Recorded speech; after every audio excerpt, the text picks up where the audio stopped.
Halo Sobat Teknokrat, kembali lagi di channel YouTube Kuliah Teknokrat. Di sini saya Cynthia Bella, SMMSM, sebagai dosen Fakultas Ekonomi dan Bisnis Universitas Teknokrat Indonesia. Topik kali ini kita akan membahas tentang rasio profitabilitas dalam laporan keuangan. Tenang, kita akan bahas dengan bahasa yang mudah dimengerti untuk kalian. Yang pertama, kita perlu tahu dulu rasio keuangan itu apa sih? Menurut Kasmir, rasio keuangan merupakan kegiatan membandingkan angka-angka yang ada dalam laporan keuangan dengan cara membagi satu angka dengan angka lainnya. Perbandingan ini dapat dilakukan antara satu komponen dalam laporan keuangan atau antar komponen yang di antara laporan keuangan baik dalam satu periode maupun beberapa periode. Menurut Harry, rasio keuangan adalah angka yang diperoleh dari hasil perbandingan antara satu pos laporan keuangan dengan pos lainnya yang memiliki hubungan yang relevan dan signifikan. Rasio ini digunakan sebagai alat ukur untuk menilai kondisi kinerja dan keuangan perusahaan. Menurut James C. Van Horn, rasio keuangan merupakan indeks yang menghubungkan dua angka akuntansi dan diperoleh dengan membagi satu angka dengan angka lainnya.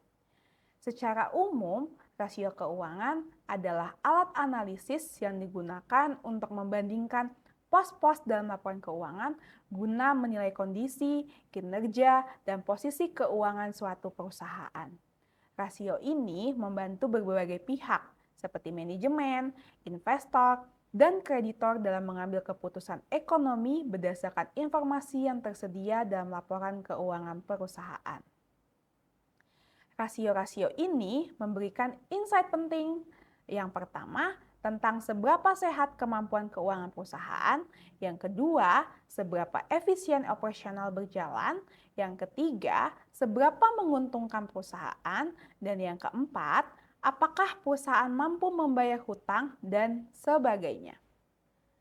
Adanya perhitungan rasio ini memudahkan kita dalam mengevaluasi keuangan. Bahasa mudahnya merupakan pendeteksi apakah laporan keuangan tersebut dalam keadaan baik atau tidak baik. Secara umum, rasio keuangan diklasifikasikan ke dalam keempat kelompok utama.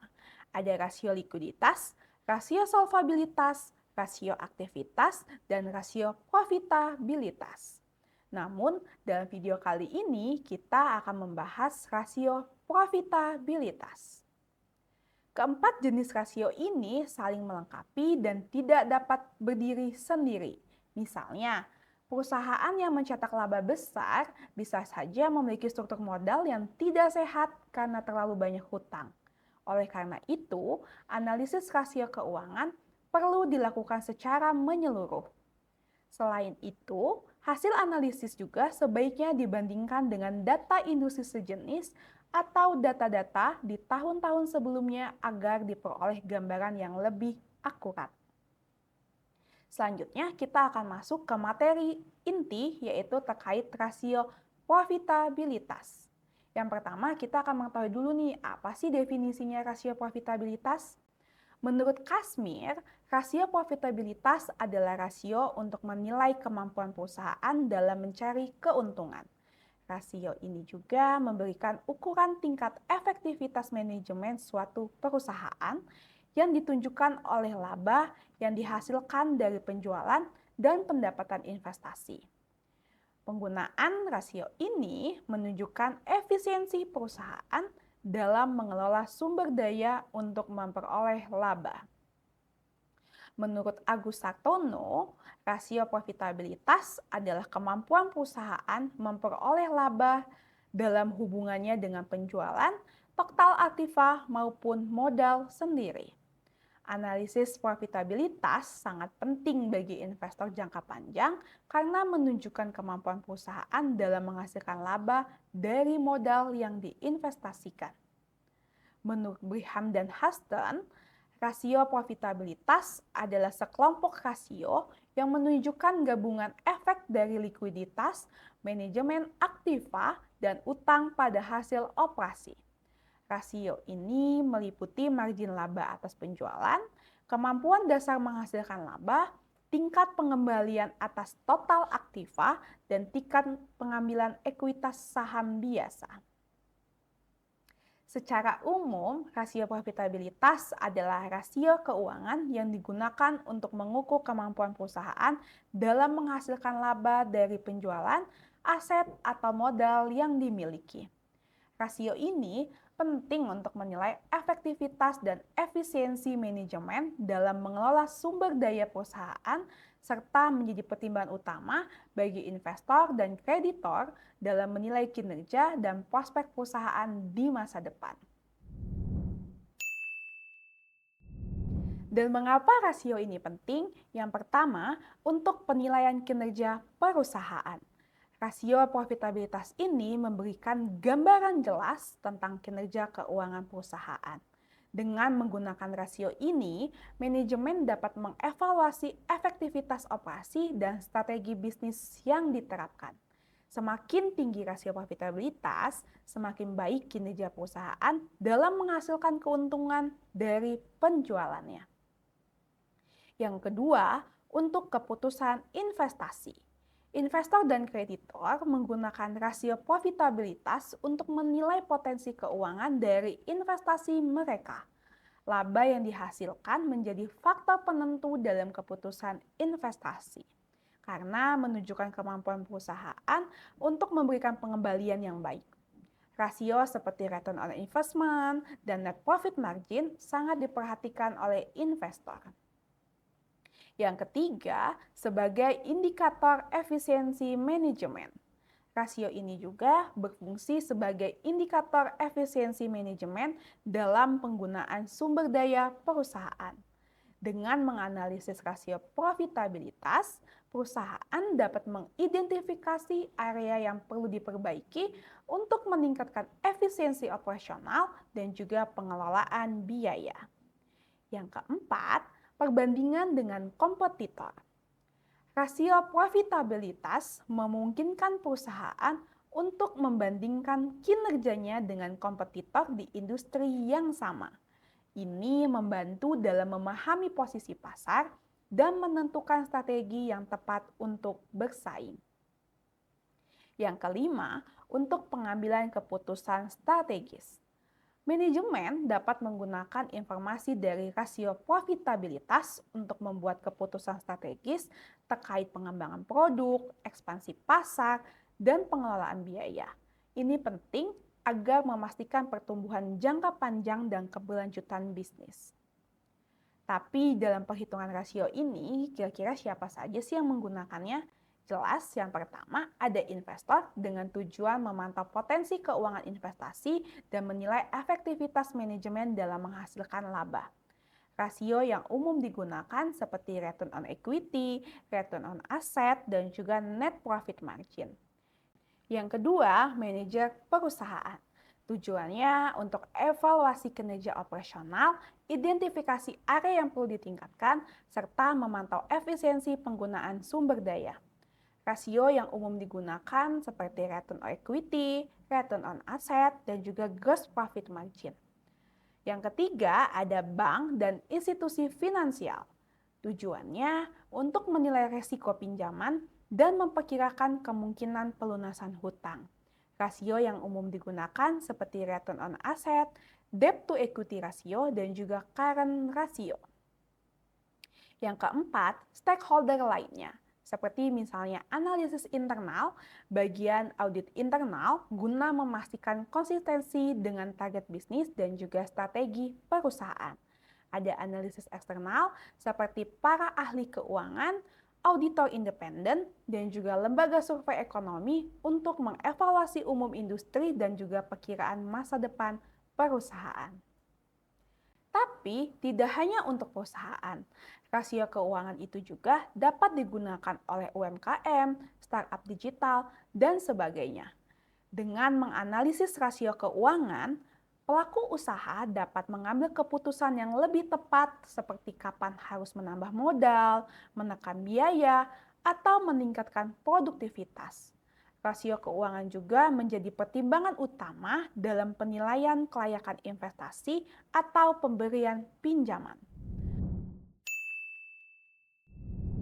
Materi selanjutnya, kita akan masuk ke rumus untuk rasio profitabilitas.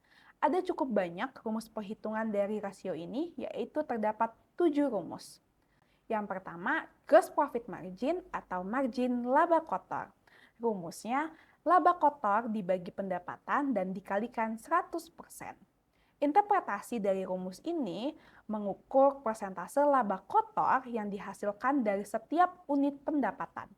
Semakin tinggi rasio ini, semakin baik kemampuan perusahaan dalam mengelola biaya langsung produksi.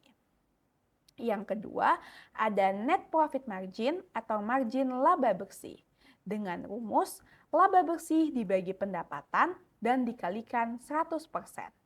Interpretasi dari rumus ini menunjukkan persentase laba bersih yang diperoleh setelah dikurangi semua biaya, termasuk pajak.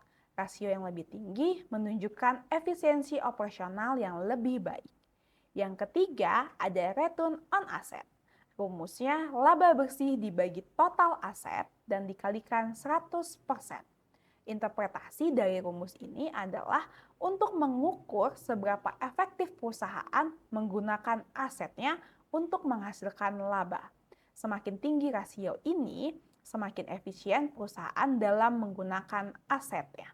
Yang keempat, ada return on equity dengan rumus laba bersih dibagi ekuitas pemegang saham dan dikalikan 100%. Interpretasi dari rumus ini menunjukkan seberapa baik perusahaan menghasilkan laba dari ekuitas yang diinvestasikan oleh pemegang saham. Rasio yang tinggi menunjukkan bahwa perusahaan efektif dalam mengelola modal pemegang saham. Yang kelima, operating profit margin atau margin laba operasional. Rumusnya, laba operasional dibagi pendapatan dan dikalikan 100%. Interpretasinya mengukur persentase laba operasional yang dihasilkan dari pendapatan sebelum bunga dan pajak. Ini memberikan gambaran tentang efisiensi operasi inti perusahaan. Yang keenam, ada return on investment dengan rumus laba bersih dibagi total investasi dan dikalikan 100%. Interpretasi dari rumus ini mengukur efisiensi investasi dengan menunjukkan seberapa banyak laba yang dihasilkan dari total investasi yang dilakukan. Yang ketujuh, ada operating dengan rumus operating income dibagi revenue dan dikalikan 100% atau operating margin dengan rumus EBIT dibagi revenue dan dikalikan 100%. Interpretasi dari rumus ini, semakin tinggi rasio operasional, semakin baik kemampuan perusahaan dalam menghasilkan laba dari operasinya. Rasio di atas 20% sampai 30% dianggap baik. Tetapi varietas industri dan kondisi spesifik perusahaan juga harus dipertimbangkan. Itu dia terkait 7 rumus rasio profitabilitas. Cukup menarik ya dalam perhitungan rasio ini karena menyangkut keuntungan yang pastinya semua orang inginkan dalam bisnis. Tapi jangan salah, terdapat fakta unik terkait rasio profitabilitas. Contohnya, terkadang perusahaan bisa rugi meski omsetnya miliaran. Ini mungkin terdengar aneh, tapi benar. Banyak startup termasuk beberapa unicorn yang omsetnya mencapai ratusan miliar atau bahkan triliun rupiah, tetapi tetap mencatatkan kerugian. Mengapa? Karena biaya operasional, promosi besar-besaran, dan strategi bakar uang membuat laba bersih mereka negatif.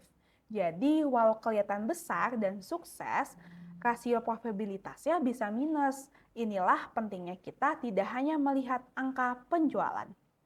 Contoh lain, yaitu margin rendah belum tentu buruk, tergantung industrinya. Bisnis retail seperti supermarket biasanya memiliki margin laba bersih yang rendah, bahkan hanya 2-3%. Tapi volume transaksinya besar dan stabil. Sebaliknya, bisnis jasa seperti software atau desain grafis bisa memiliki margin laba yang tinggi karena biaya tetap yang rendah. Artinya, rasio profitabilitas harus dianalisis sesuai dengan konteks industri, tidak bisa dibandingkan mentah-mentah antar sektor. Dan yang terakhir, rasio profitabilitas bisa berfluktuasi musiman. Perusahaan seperti hotel, pariwisata, atau bisnis musiman lainnya seperti pasar lebaran bisa terlihat rugi di luar musimnya.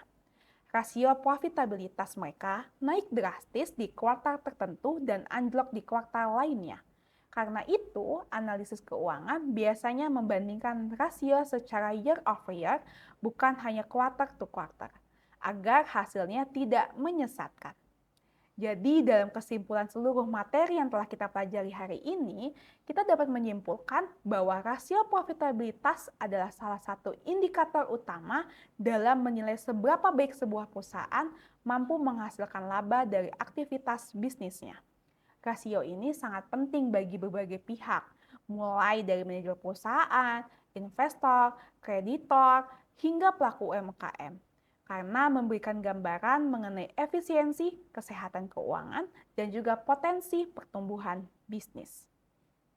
Sebagai generasi muda yang akan menjadi pemimpin bisnis dan ekonomi masa depan, pemahaman tentang rasio profitabilitas adalah langkah awal untuk berpikir kritis, mengambil keputusan yang tepat, dan membangun usaha yang berkelanjutan. Dan tentu saja, ini juga menjadi bekal berharga bagi kamu yang ingin terjun ke dunia kerja profesional atau membangun bisnis sendiri. Itu dia terkait materi pembelajaran rasio profitabilitas kali ini. Cukup mudah bukan? Hope you enjoy your learning. Terima kasih telah menonton video ini dan sampai jumpa di series video selanjutnya.